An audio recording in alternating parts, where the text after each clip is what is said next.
आप अपनी इस ताकत को बनाए रखिए। और मैं जो देख पा रहा हूं, मेरे सीनियर जो देख पा रहे हैं, आप अपनी सनातन संस्कृति को प्राप्त करेंगे, उसकी शुरुआत हुई है।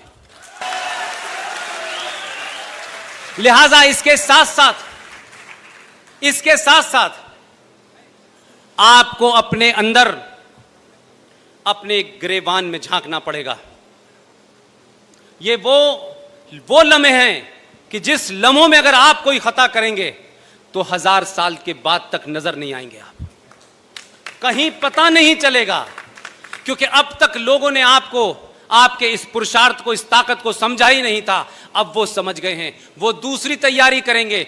आप ये ध्यान रखिएगा कि अगर किसी कारण से भी अपनों से गलती, हमारे लिए गलती, हमारा ये नहीं हुआ, उसका ये नहीं हुआ, ये स्थिति इस देश में 500 साल तक बना के रखनी है कि इसके अलावा, इस सोच के अलावा लोग सत्ता पे न बैठें। 2 घटनाओं का जिक्र करके मैं अपनी बात को आगे बढ़ाना चाहता हूं। बोर हो रहे हो तो बता दीजिएगा।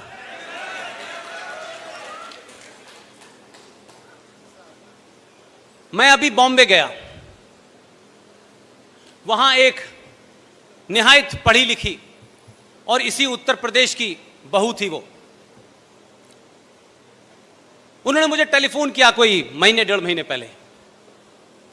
तो जम्मू कश्मीर के सिलसिले से, कुछ दलितों का भी एक सिलसिला है, वो पहले भी मैं आपके सामने बयान कर चुका हूं और वो इससे जुड़ा हुआ है।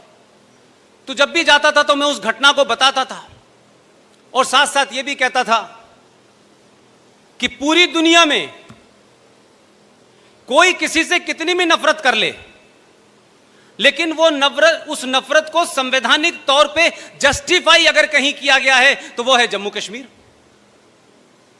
उन्होंने बहुत सारी चीजें सुनी। उन्होंने बॉम्बे में बहुत लोगों को बताया कि 1957 में जम्मू कश्मीर के अंदर 200 वाल्मीकि लोगों के साथ क्या हुआ। पढ़ी लिखी डॉक्टर हैं, बहुत पढ़ती हैं, संजीदा हैं। तो बड़ी मायूसी के साथ उन्होंने मुझसे कहा कि पुष्पेंद्र जी, क्या मैं आपको भाई कह सकती हूं? मैंने कहा कहिए, इसमें किसने रोका है आपको भाई? बोली मैं आपको राखी बांधना चाहती हूं। मैंने कहा 15 अगस्त को मैं मुंबई में होऊंगा, आप मुझे वहीं राखी बांध दीजिएगा। जो बात उनसे मुझे करने के बाद पता चली, शक मुझे हल्का सा था, लेकिन क्योंकि वो ज्यादा किताबें उन्होंने पढ़ी, क्योंकि उनका वो एरिया है। उन्होंने कहा पुष्पेंद्र जी, मेरी एक मुहिम चल रही है, मैं आपसे उसमें मदद चाहती हूं। मैंने कहा समाज के किसी भी ऐसा काम जिसमें समाज जुड़ जाए, आप रात के 2 बजे भी कहेंगी तब भी मैं हाजिर हो जाऊंगा। जो इंपॉर्टेंट बात है जो मैं आपके सामने कहना चाहता हूं, अगर किसी को दिल को चोट भी लगे तो मुझे माफ कर दीजिएगा, क्योंकि इसमें मेरा कोई हित नहीं है, मेरा कोई एजेंडा नहीं है। मैं उस समस्या से जूझ रहा हूं, उसकी निटिगिटी को समझ रहा हूं। ये जो हमारे वाल्मीकि लोग हैं, जो दलित लोग हैं, ये सूअर क्यों पालते हैं? मैं चाहती हूं कि अब ये सूअर ना पालें। मैं उनकी बात को समझा नहीं। फंक्शन खत्म होने के बाद मैंने अपने कहा कि मेरे होटल में आ जाइए। उनके साथ में 3-4 और लोग भी थे। उन्होंने बड़े विस्तार के साथ मुझे ये बात समझाई और उस पूरी बात में मुझे लगा कि क्या इतने बड़े सैक्रिफाइस को,